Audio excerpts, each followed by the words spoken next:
Let's get ready to rumble! With Scenario 2 of the Necromunda campaign.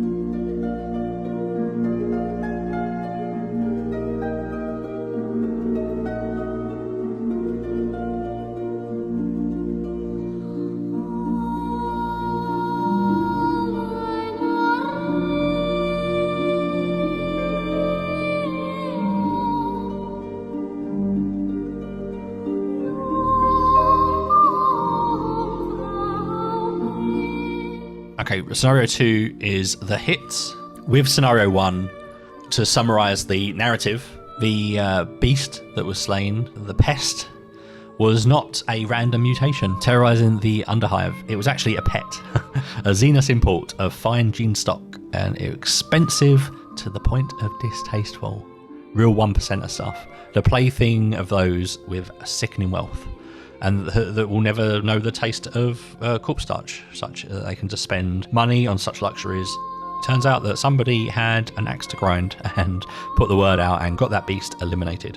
So word of the beast's demise had obviously reached the ears of its owner, its master, and they were not happy.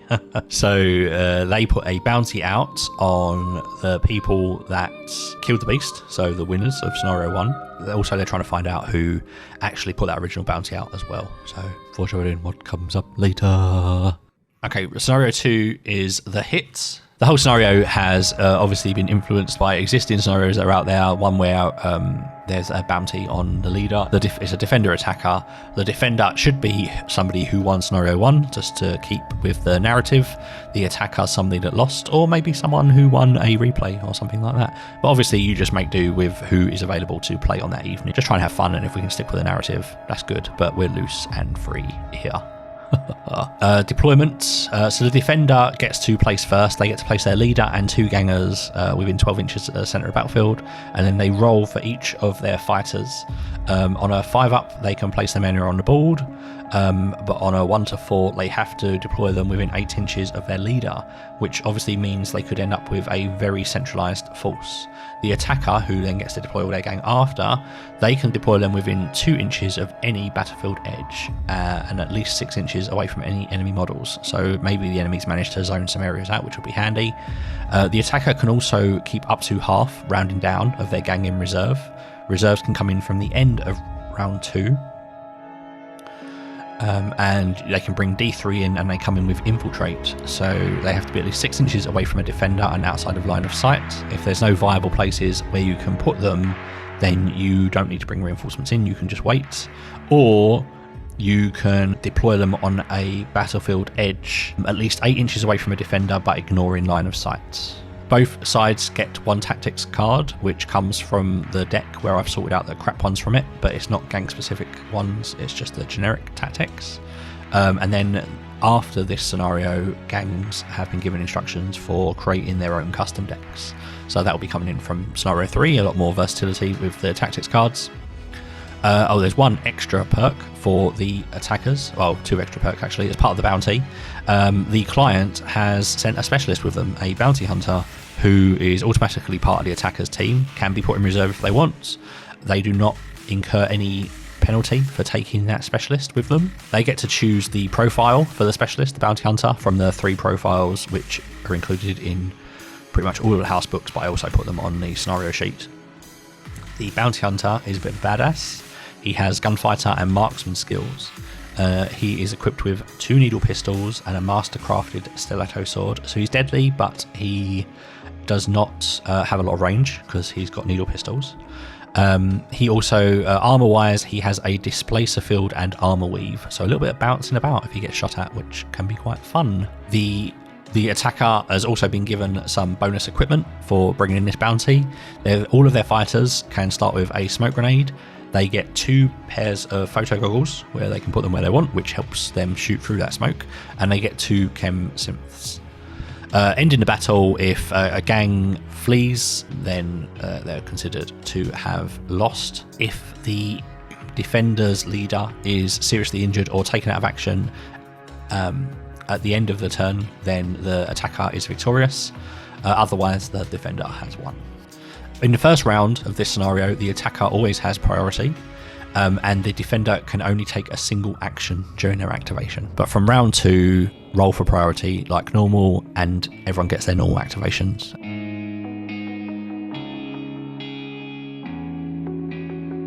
So in this scenario, in our first game, we have Dean's Orlocks against Rob's Delac. Now, Dean's attacking, Rob's defending. Dean's put all of his gang on the board, most of them on one side, but some are scattered around in some other areas. And you can see that they're kind of taking this middle height, first platform approach. He's also got a couple of ammo caches on there as well. Rob has taken a very central position. He's put a lot of people on the top platform, which has given him excellent line of sight across the board, which is really going to come into play later when Dean tries to infiltrate the bounty hunter. So even though Rob only has single activations at the beginning, because of the line of sight advantage that he's got, because of the height, he is able to put a lot of pressure onto Dean and keep his fighters from progressing. Dean tries to make use of the smoke grenades. Some go off, but they scatter a bit too far away and actually end up helping Rob. And another one sort of goes off of the edge of a platform and therefore doesn't provide any cover at all. So while Dean does get a few casualties in against Rob, it's a very one-sided match, unfortunately. Rob, he positioned everybody really well, and he was able just to stop Dean from ever really being a threat to that leader. He didn't manage to kill the bounty hunter. The bounty hunter did take out a Juve, so Rob didn't get the equipment from the bounty hunter, but he was awarded a nice fat gun from one of the gangers that he took out as a reward for the battle. And another win for Rob. Well done, Rob. Good job. So our second game is Ash and Simon, the Prospectors, versus the Orlocks, another Orlocks gang. Orlocks, very popular. I've never really been such a big fan of them, but a lot of people seem to love them. I guess they're just generic and human and relatable and whatnot, and people just love shotguns and leather, I guess. Because Simon was the victor in scenario 1, it meant that he got to deploy in the centre of the board. It was his leader whose neck was on the chopping block. He gave a good line of sight by sticking him into a tower, but obviously he's getting that line of sight, but it also is a target on his back. You're making him very visible to your opponent, which is what led to his downfall, obviously. Sorry to bring in spoilers. Ash put a good portion of his gang into reserve to infiltrate in, and then made a point of starting around the board. And as he brought those gang members in, he was really making use of every direction. There's not as much verticality in this board setup as in the others, and the gangs get to set up the boards themselves. But there's obviously plenty of cover here. But Simon's leader isn't benefiting from that cover from a whole side of the board, and is even getting flanked a little bit from the other corners as well. Ash brought his bounty hunter in. Unfortunately, the bounty hunter did not get to kill the leader. He did get to chew through a Juve that Simon threw into him for some reason. I have no idea why he did that, but fine, that was fun. But the game went very different to Dean and Rob's one. Ash was very focused on taking out that leader. That was the objective. He shot the guy a ridiculous number of times, was very unsuccessful in his rolls. We will cut to a little bit of audio of him doing that and complaining about it. Injury dice for him. Yeah. Gets a second one because he is getting assisted. Gets 3. Then he has the extra one for that. I rolled 2 out of action and I seriously injured. I think he'll stay seriously. Yeah, just leave him seriously injured. Right. Wow. He managed to take that leader, who is 3 wounds base. He managed to take him down to toughness 1, and then finally managed to finish him off with a long range shot, bringing the victory to Ash. Other people that played this scenario, where I wasn't available to record, Pete played against Rob. Rob won again, but he did take a lot more casualties in that second game. And Ash played against Mr. Wiggles against the Palanites, and Ash won that one as well. The rewards were, if you were attacking, you got to select from a selection of weapons or armour. If you managed to take out that leader, one of the penalties for the defending player was if their leader was killed, their leader loses a hand, which impacts the equipment they can carry. It means that they can't carry heavy weapons without a suspension rig. Anything that's two-handed, like a rifle, they become -1 ballistic skill if they're firing that. But they can trade those rifles in for free for pistol equivalents. So Ash ended up getting 2 hands. Well done, Ash. Rob won twice, so he got some bonus equipment. He was defending. Simon's leader lost a hand. And then for scenario 3, we're having 2 new additions. Unfortunately, Simon has had to drop out. But just things that get in the way. Probably Blood Bowl, Poxy Blood Bowl. But I do have 2 new additions into the campaign. There's another Rob J, and he's going to be coming in with Escher, which is exciting. I do love Escher. Really glad to see them in now. And then in addition, we have Sam, young Sam. He's coming in with Palanites as well.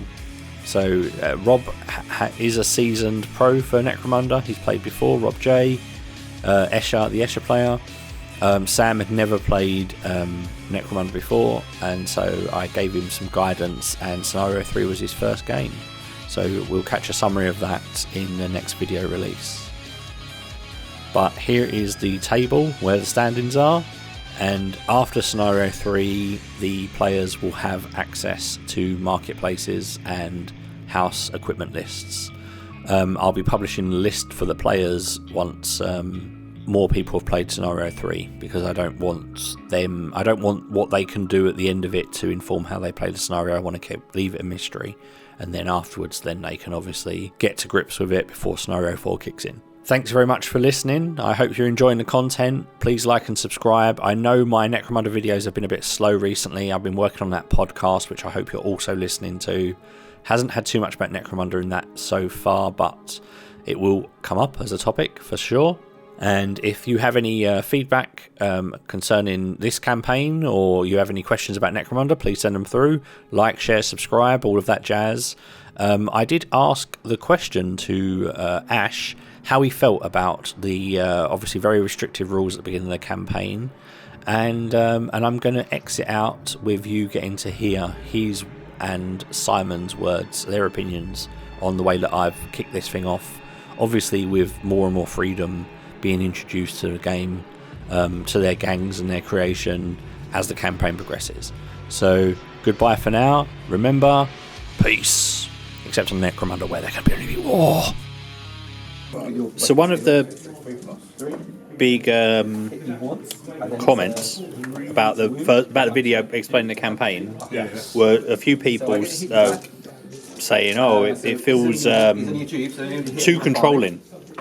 Like the rules I've set for what you could start with, they've said it felt, like I've put too many rules on at the beginning to have taken away the flavour of what the gangs are. Somebody's put a comment on that. I've had it. Well, no, it's a valid point of what people are saying. Like, obviously, when you normally build a gang for a campaign, you kind of just have 1,000 credits and you do whatever you want, right? And then you've got your house lists and you can equip whatever you want. Whereas I've said you can have 6 people. They have to be this makeup, and you can have these weapons, but you don't get any skills or anything like that. So I quite like the idea of that, because especially for somebody like me who hasn't played it before and is getting the grips with it and that. I like the way that it makes you think about what you're doing. Because obviously you don't want them to lose their XP, but you want them to gain their XP so that you can level them up. So you get one for it just turning up, don't you, each queue? So what the way I've wanted to structure it was everyone kind of starts almost very similar. But then you'll get to expand your gang and access to other stuff, and then you start going in different directions. Whereas if you start with 1,000 credits, you can very much end up with I know what the best stuff is. Yeah. I've spent my 1,000 credits and I'm already,